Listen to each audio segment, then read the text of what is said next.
The Divine Mystery. Why Lord Krishna chose to be the eighth child. What if I told you that one of the most powerful prophecies in ancient history wasn't just a prediction, but a carefully orchestrated divine plan that would change the course of humanity forever? Today, we're diving deep into one of the most fascinating mysteries of Hindu mythology: why Lord Krishna, the eighth avatar of Vishnu, specifically chose to be the eighth child. And trust me, the answer will blow your mind. Hey everyone, welcome back to our channel. If you're fascinated by ancient wisdom, divine mysteries, and the deeper meanings behind religious stories, you're in the right place. Today's video is going to be something really special. We're exploring the incredible story of Lord Krishna's birth and uncovering the cosmic significance behind every detail of his arrival on earth. From prophecies to divine mathematics, from sacrifice to ultimate victory, this story has layers that most people never discover. So grab your favorite drink, get comfortable, and let's unravel this divine mystery together. Picture this: ancient India, thousands of years ago. The kingdom of Mathura is ruled by a king whose name has become synonymous with tyranny and cruelty. This king had just married off his beloved sister to a noble prince, and the wedding procession was moving through the streets with great celebration. But then, something happened that would change everything. A divine voice echoed from the heavens, a voice so powerful that it stopped the entire procession in its tracks. The prophecy was crystal clear and terrifying. "O king, listen carefully. Your own sister's eighth child will be the cause of your destruction." Can you imagine the shock? This wasn't just any prophecy. This was a direct message from the divine realm. And everyone present knew that such prophecies never failed to come true. The king's world crumbled in that instant. His beloved sister, who he had just blessed in marriage, would give birth to his destroyer. The fear was so overwhelming that it consumed his rational thinking entirely. What happened next shows us how fear can transform even love into something monstrous. The king, consumed by the terror of his prophesied death, made a decision that would haunt the ages. He immediately imprisoned his own sister and her husband in the deepest, darkest dungeon of his palace. These weren't just any prison cells, they were specially constructed chambers designed to ensure that no child could ever escape alive. But here's where the story gets even more chilling. The king didn't just imprison them and wait.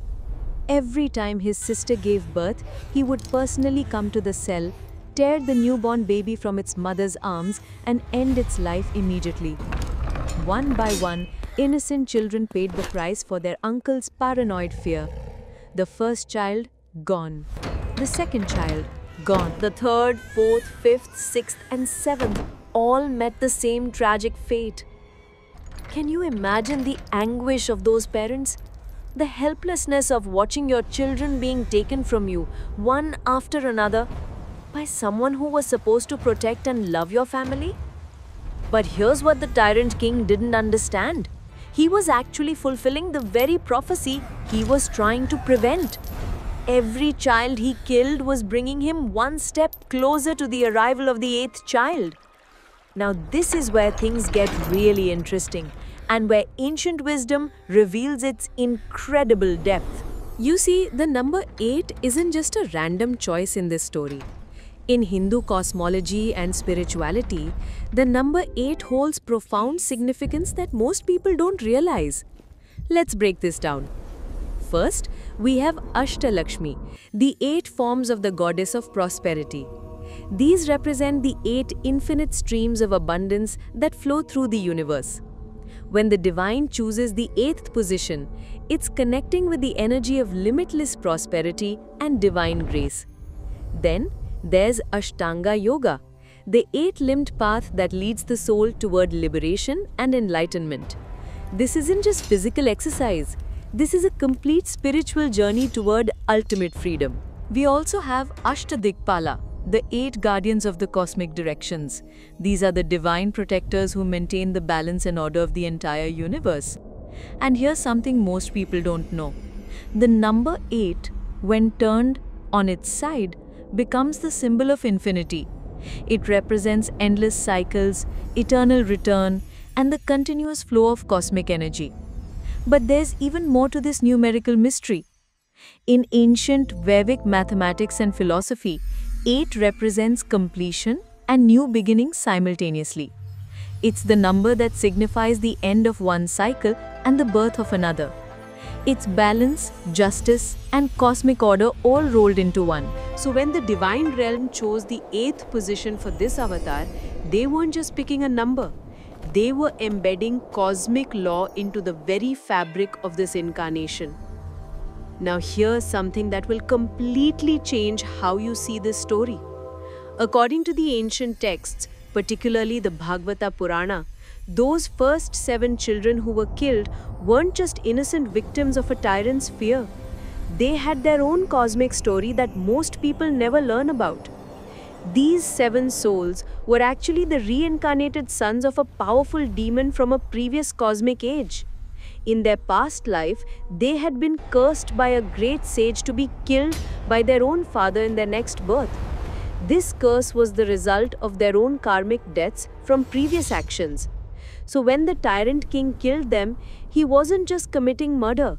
He was unknowingly serving as the instrument of cosmic justice, helping these souls clear their karmic debts and move forward in their spiritual evolution. But here's the most incredible part. Their sacrifice created the perfect conditions for the 8th child's arrival. Each death added to the darkness. Each tragedy increased the desperation, and each loss made the need for a savior more urgent. The first 7 deaths weren't obstacles to the prophecy. They were stepping stones towards its fulfillment. This shows us something profound about how the universe operates. Sometimes what looks like senseless tragedy from our limited human perspective is actually part of a much larger cosmic plan that our minds can't fully comprehend. Let's talk about something else that makes this story incredibly special: the choice of parents. The divine realm didn't randomly select any couple to be the parents of this avatar. The imprisoned couple were specifically chosen vessels, spiritually prepared over many lifetimes for this exact purpose. Think about this. The future Lord of the universe could have been born in a magnificent palace, surrounded by luxury, comfort, and royal honors. He could have had armies of servants, the finest foods, the most beautiful chambers. But instead, the divine consciousness chose to enter this world in a prison cell. Why would the supreme divine force make such a choice? Because this birth was meant to teach us something profound about freedom and liberation. By being born in chains, the avatar demonstrated that true freedom doesn't depend on external circumstances. It comes from within. The prison bars couldn't contain the divine presence. The locks couldn't hold back cosmic power. The guards couldn't prevent the fulfillment of divine will. This teaches us that no matter how trapped we might feel in our own lives, whether by circumstances, relationships, financial problems, or any other challenges, our inner divine nature can never truly be imprisoned. Now, let's talk about the actual night of the birth, because every single detail of this event was loaded with spiritual symbolism. It wasn't a peaceful, calm night. The weather was violent, winds were howling, lightning was crashing, and rain was pouring down in torrents. Nature itself seemed to be in labor, bringing forth something unprecedented. But the moment the 8th child was born, something miraculous happened. The heavy iron shackles that had bound the parents for years suddenly snapped open by themselves. The massive prison doors that had been locked with the strongest bolts swung wide without any human touch. The guards who had been vigilantly watching fell into the deepest sleep of their lives. This wasn't just a convenient escape. This was the universe itself bowing down to welcome its Lord. The father took the newborn child and began one of the most legendary journeys in spiritual history. He had to cross the raging Yamuna River in the middle of a storm, carrying his precious cargo to safety. But here's where it gets even more incredible. The river, which was in full flood, recognized the divine child and parted its waters to create a safe passage. The waves literally bowed down to touch the infant's feet as a mark of reverence. Even the massive serpent that lived in those waters emerged to provide shelter, spreading its hood like an umbrella over the child to protect him from the storm. Every element of nature, water, earth, air, and the creatures all recognized the divine presence and served as protectors. This brings us to one of the most important lessons embedded in this entire story, the concept of divine timing. You see, throughout the years of waiting and suffering, people must have wondered, why doesn't help come sooner? Why do the innocent have to suffer? Why doesn't divine intervention happen immediately? But this story teaches us something crucial about how cosmic forces operate. The divine doesn't arrive when we want it to. It doesn't come when we think it should. It arrives exactly when it's needed most, at the precise moment when its impact will be maximum and its purpose will be fulfilled perfectly. Think about it. If the avatar had been born as the first child, the tyrant wouldn't have been at the peak of his arrogance and cruelty. If he had been the third or fifth child, the people's desperation wouldn't have reached its ultimate point.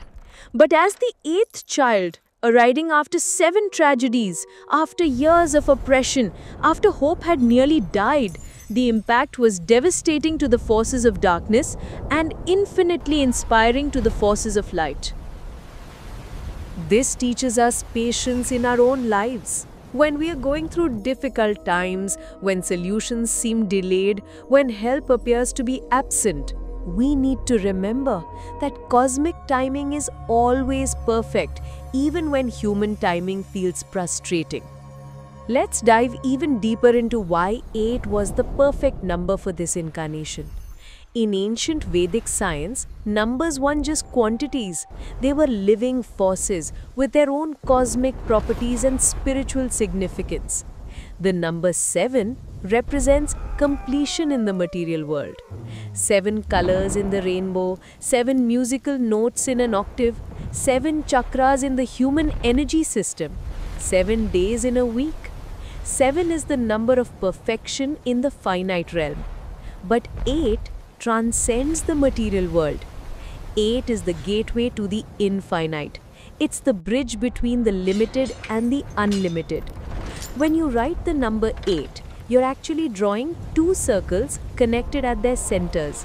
One circle representing the material realm, the other representing the spiritual realm, and the connection point representing consciousness that can move between both worlds.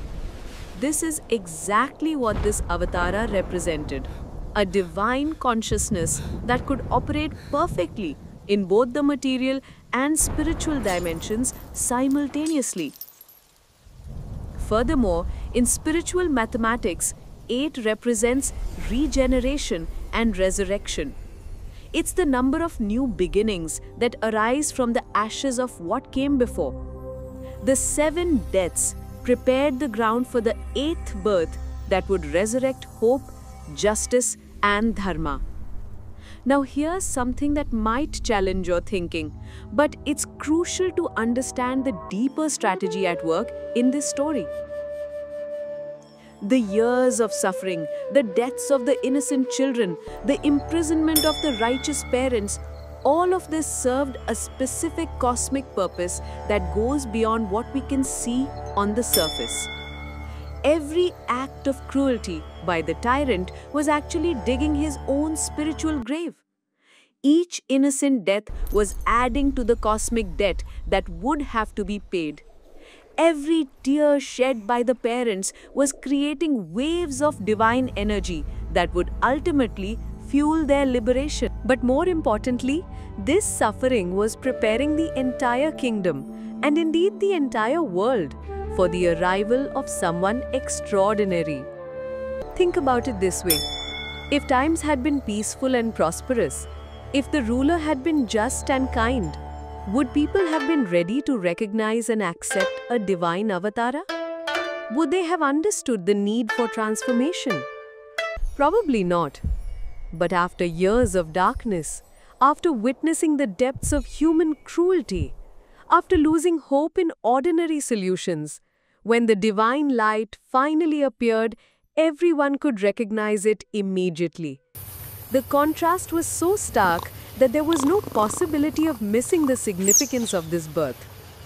This teaches us something profound about our own spiritual evolution. Sometimes the difficulties we face aren't punishments or accidents. They're preparation for something greater that's coming into our lives. Let's talk about the deeper symbolism of being born in prison, because this detail contains layers of wisdom that most people overlook. In spiritual philosophy, all of us are born into various types of prisons. We're imprisoned by our conditioning, our limiting beliefs, our fears, our past traumas, and our ego-driven desires. We're trapped in cycles of suffering that seem impossible to break. The physical prison in this story represents all these invisible prisons that bind human consciousness. This is why the Avatar chose to be born in prison, to show us that liberation is possible from any circumstance, no matter how hopeless it might appear. The message is clear. Your external circumstances don't determine your spiritual potential. Your inner divine nature is always free, always powerful, and always capable of transformation. The journey across the raging river is another profound spiritual metaphor that deserves our attention. In spiritual traditions worldwide, crossing water represents the transition from one state of consciousness to another. It's the passage from ignorance to wisdom, from bondage to freedom, from mortality to immortality. But this wasn't just any river crossing. This was crossing during a violent storm, in complete darkness, carrying the most precious cargo imaginable. This represents the spiritual seeker's journey. The path to enlightenment isn't easy or comfortable. It often requires moving through the storms of life, facing our deepest fears, and taking responsibility for protecting what is most sacred within us. The father in this story represents the prepared soul, someone who has developed enough spiritual strength and devotion to carry divine consciousness safely through the challenges of material existence. The river parting represents the way that obstacles dissolve when we're truly aligned with cosmic will. When our actions are in harmony with divine purpose, the universe itself becomes our ally. And the serpent providing shelter. This represents the transformation of our most primal fears and destructive tendencies into protective forces.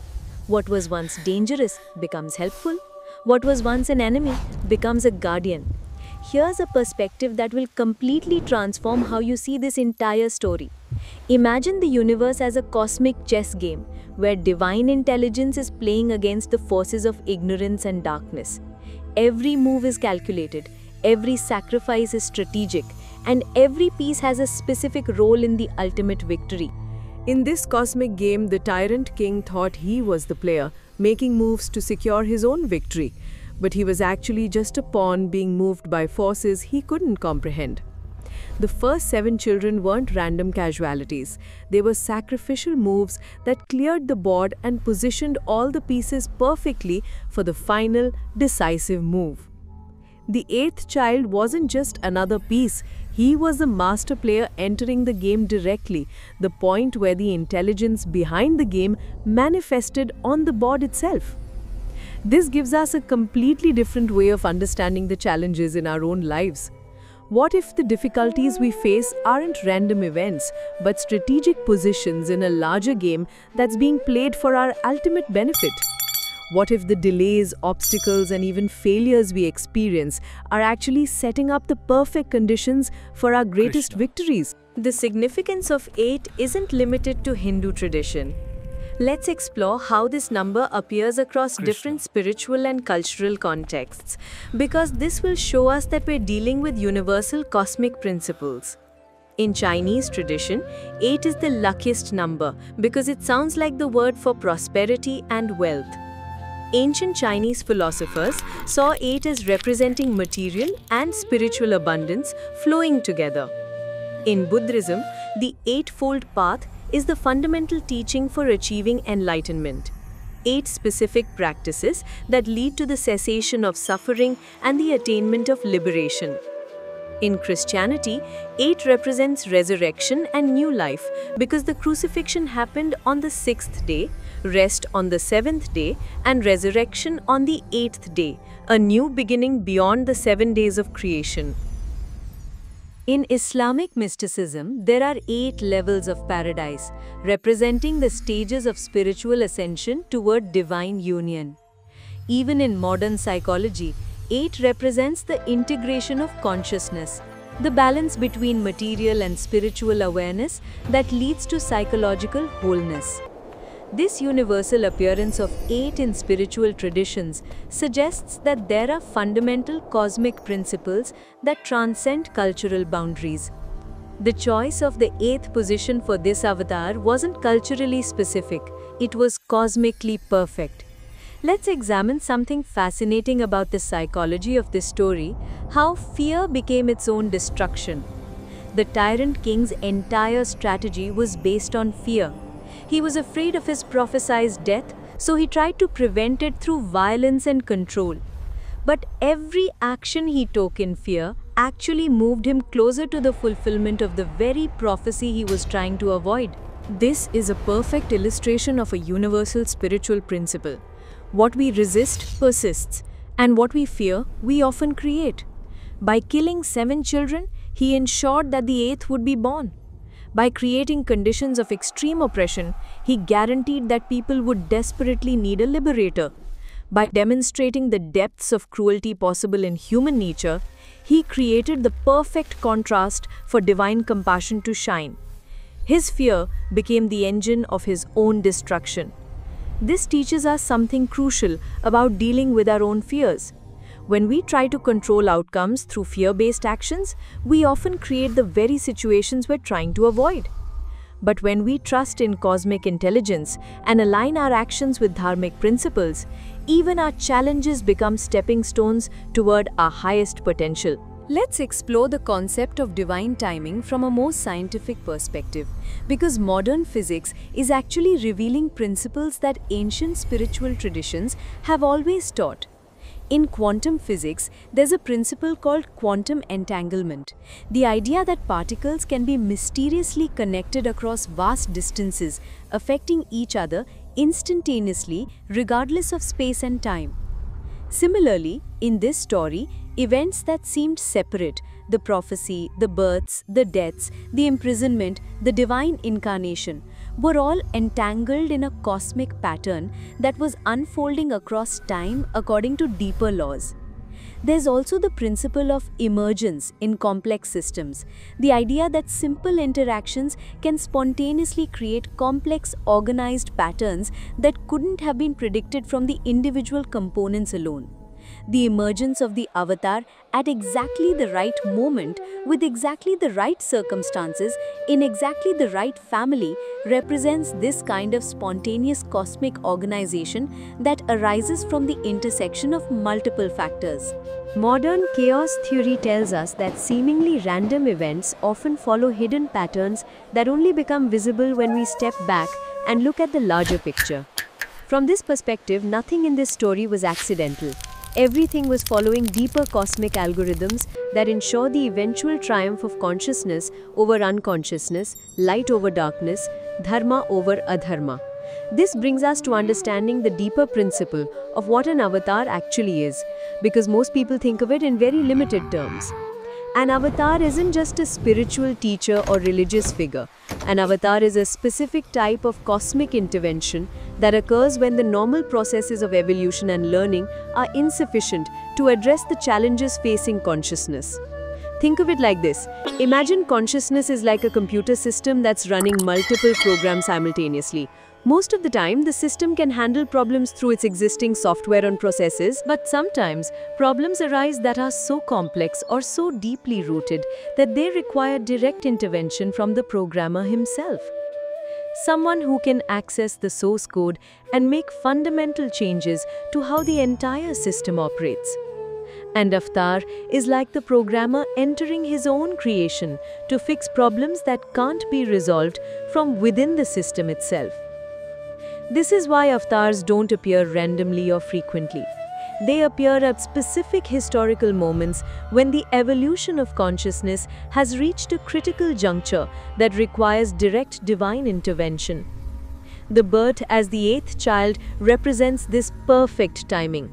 Not too early when the problems haven't fully manifested, not too late when the damage would be irreversible, but at exactly the moment when intervention will have maximum transformative impact. Let's talk about the incredible ripple effects that the single birth created, because understanding these ripples helps us appreciate the cosmic significance of the event.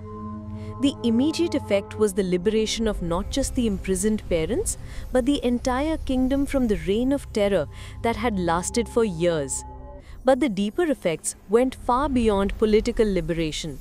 This birth introduced new spiritual technologies to human consciousness, advanced teachings about the nature of reality, revolutionary practices for spiritual development, and elevated standards for human potential. The philosophical and spiritual innovations that emerged from this incarnation influenced not just the immediate culture, but spread across the world and continue to influence human development thousands of years later.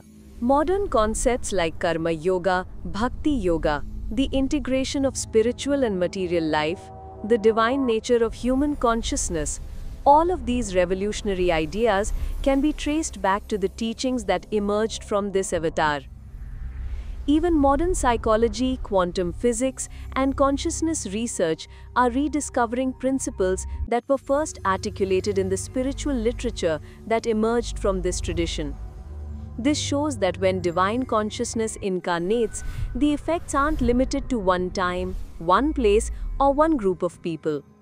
The ripples expand across cultures, centuries, and disciplines, continuing to elevate human potential in ways that couldn't have been imagined at the time. Now, let's bring this cosmic story down to a practical level that can transform your daily life. If you're going through a difficult period right now, if you feel like you're facing challenges that seem overwhelming, if you're waiting for solutions that don't seem to be coming, this story offers profound guidance. First, recognize that the timing of your liberation might not match your personal preferences, but it will match cosmic necessity. The eighth child didn't arrive when the parents wanted relief from their suffering. He arrived when the entire situation had ripened to the point where maximum transformation was possible. Second, understand that sometimes what appears to be delay or abandonment is actually preparation for something greater than you can currently imagine. The 7 deaths weren't obstacles to the solution. They were part of the solution itself. Third, remember that no external circumstance can truly imprison your inner divine nature. The avatar was born in chains, but was never actually confined by them. Similarly, whatever is challenging you right now cannot ultimately limit your spiritual potential. Fourth, trust that when the right moment arrives, obstacles that seemed insurmountable will dissolve effortlessly. Prison doors will open, rivers will part, and former enemies will become protectors. Finally, recognize that you might be in the role of preparing conditions for someone else's breakthrough. Your current struggles might be serving a purpose that you can't yet see, but that will become clear when the larger pattern unfolds. This story isn't just ancient history. It's a template that repeats itself at every level of existence: personal, collective, and cosmic. In your personal life, you go through cycles where old patterns need to die before new potentials can be born. The eighth child principle applies whenever you're ready for a quantum leap in consciousness that requires the death of who you used to be. In collective human evolution, we periodically reach points where normal progress is insufficient and revolutionary changes are needed. These moments call forth new leaders, new ideas, and new possibilities that couldn't have emerged under ordinary circumstances. At the cosmic level, this story represents the eternal process by which consciousness evolves through cycles of challenge and transcendence, death and rebirth, contraction and expansion. Understanding this pattern helps you recognize where you are in your own cycles and what kind of response is most appropriate for your current situation. Are you in a period of preparation where challenges are building spiritual strength? Are you approaching a moment of breakthrough where major changes are about to unfold? Or are you in a phase of integration where new abilities need to be stabilized and expressed? Each phase requires different strategies and different kinds of patience. Let's explore some additional mathematical mysteries embedded in this story that reveal even deeper layers of cosmic intelligence. If we look at the number 8 from the perspective of sacred geometry, it represents the octahedron, a three-dimensional figure with 8 faces that perfectly balances all directions of space. This geometrical perfection symbolizes the Avatara's ability to bring balance and harmony to all aspects of existence, material and spiritual, individual and collective, human and divine. In numerology, 8 reduces to itself when you add its digits 8 equal to 8, which represents self-contained completeness, unlike other numbers that reduce to smaller numbers. 8 maintains its own integrity while encompassing all the properties of the numbers below it. This reflects the Avatara's nature as a complete manifestation of divine potential that doesn't need external validation or support, yet contains within itself all the qualities needed for cosmic transformation. The mathematical relationship between 7 and 8 is also significant. 7 is 2 cubed minus 1, 8 minus 1. Which means that 8 represents the completion of the power of 2 taken to its third dimension, plus the unity that transcends and encompasses that completion. In other words, 8 is the first number that contains and transcends the perfection of 7, making it the ideal position for an intervention that must work within existing cosmic laws while simultaneously transcending their limitations. From an energetic perspective, this story illustrates profound principles about how consciousness and energy interact at both personal and cosmic levels. The imprisonment of the parents created what we might call a pressure cooker effect. Intense containment that builds up tremendous spiritual energy over time. This concentrated energy becomes the fuel for extraordinary manifestations when the right moment arrives. Each death of the first 7 children wasn't just a tragic loss, it was also a release of pure life energy that accumulated in the subtle dimensions surrounding the situation. This accumulated energy became available to power the miraculous events surrounding the 8th birth. The tyrant king, through his fear-driven actions, was actually functioning as an unconscious energy concentrator, creating the exact conditions needed for maximum divine manifestation. This teaches us something important about working with our own energy dynamics. Sometimes, periods of constraint, limitation, or challenge aren't punishments or mistakes. They're opportunities to build up spiritual energy that will fuel our next level of expansion. The key is learning to work with these energy dynamics consciously, rather than just enduring them passively. When you're in a constrained phase, instead of just waiting for it to end, you can use it as an opportunity to concentrate your energy, deepen your spiritual practice, and prepare for the expansion that will inevitably follow. This incarnation represented what we might call a consciousness revolution, a fundamental upgrade in human potential that occurred through the introduction of advanced spiritual technologies. Before this avatar, spiritual development followed certain predictable patterns and limitations. But this incarnation introduced revolutionary concepts like the integration of transcendent and immanent divinity, the idea that the highest spiritual realization doesn't require abandoning worldly engagement, but rather transforming it. The democratization of spiritual attainment, the teaching that divine realization isn't limited to specialized castes or groups, but is available to anyone with sincere aspiration. The synthesis of different spiritual approaches, showing how devotion, knowledge, and action can be combined into a unified path that's more powerful than any single approach alone. The application of spiritual principles to social and political transformation, demonstrating that genuine spiritual realization naturally expresses itself in the creation of more just and harmonious social structures. These weren't just philosophical innovations, they were practical technologies for accelerating human evolution that continue to influence spiritual development to this day. Understanding these innovations helps us appreciate why this particular incarnation required such elaborate preparation and precise timing. The consciousness revolution it initiated was so significant that normal historical processes couldn't have produced it. It required direct divine intervention. As we look toward the future, this story offers important insights about the ongoing evolution of human consciousness and the role that divine intervention might play in addressing contemporary challenges. Just as the ancient world reached a point where normal evolutionary processes were insufficient to address the accumulating problems of that era, our contemporary world faces challenges that seem to exceed the capacity of ordinary human solutions. Climate change, technological disruption, social inequality, psychological fragmentation, spiritual emptiness. These interconnected challenges might require the kind of comprehensive transformation that can only come through revolutionary changes in human consciousness. The pattern established in this ancient story suggests that such revolutionary changes don't happen gradually or accidentally.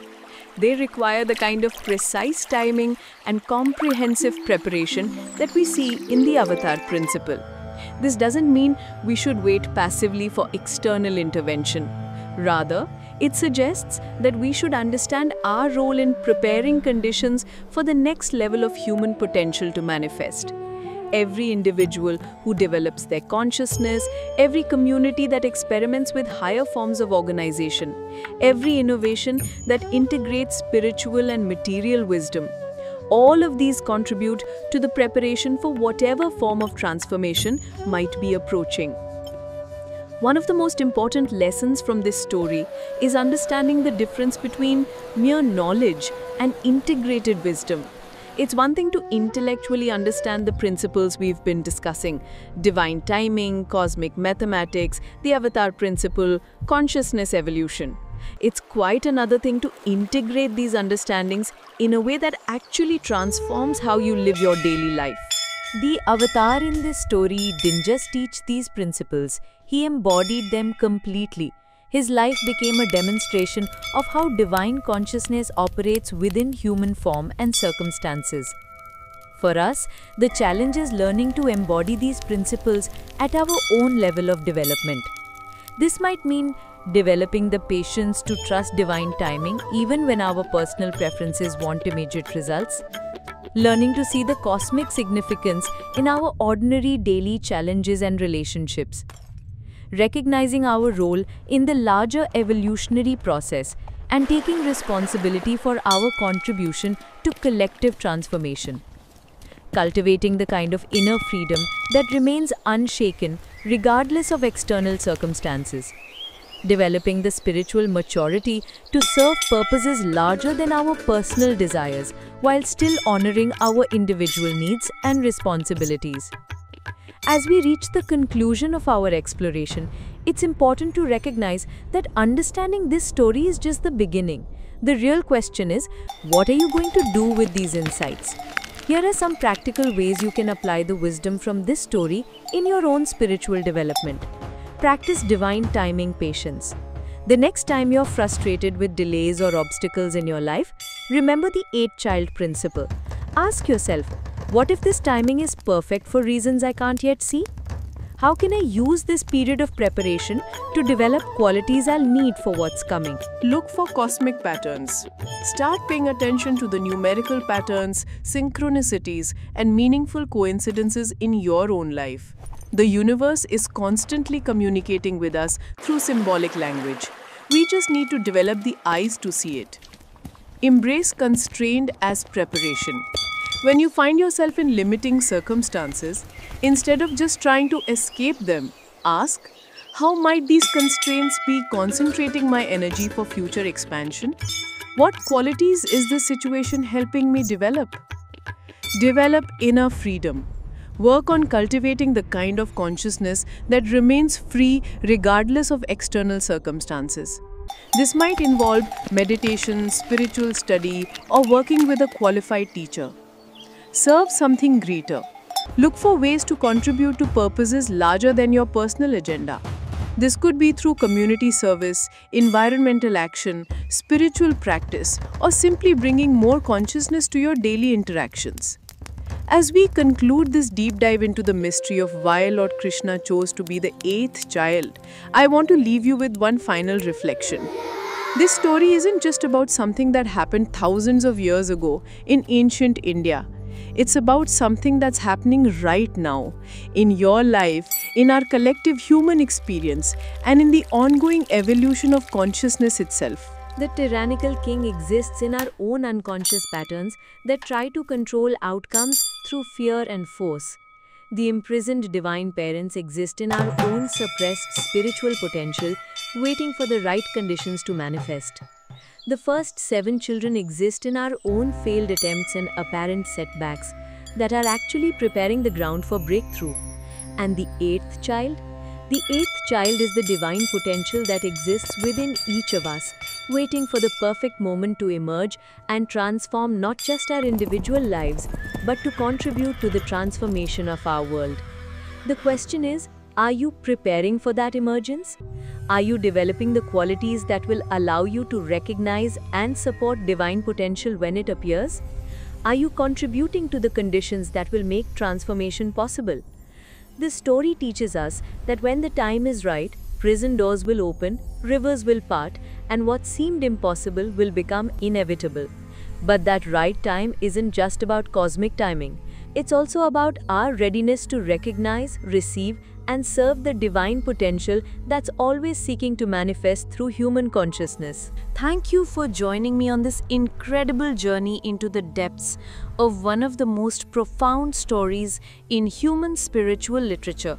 We've explored cosmic mathematics, divine timing, consciousness evolution, and practical spirituality all woven together in this amazing narrative. If this video has opened new perspectives for you, if it's helped you see your own challenges in a different light, or if it's inspired you to deepen your spiritual understanding, I'd love to hear about it in the comments below. Share your thoughts about divine timing in your own life. Tell us about moments when obstacles suddenly dissolved or when delay turned out to be perfect preparation. Your experiences might be exactly what someone else needs to hear right now. Don't forget to like this video if it added value to your spiritual journey, and subscribe to our channel if you want more deep dives into the wisdom traditions that can transform how we understand ourselves and our world. Remember, you're not just a passive observer of these cosmic principles. You're an active participant in the ongoing story of consciousness evolution. Your choices, your development, and your service all contribute to preparing conditions for the next level of human potential to manifest. Until next time, may you recognize the divine timing in your own life. May you trust the cosmic intelligence that's orchestrating your journey. And may you find the courage to serve purposes greater than your personal preferences. The eighth child principle is alive and working in your life right now. The question is, are you ready to recognize it when it appears?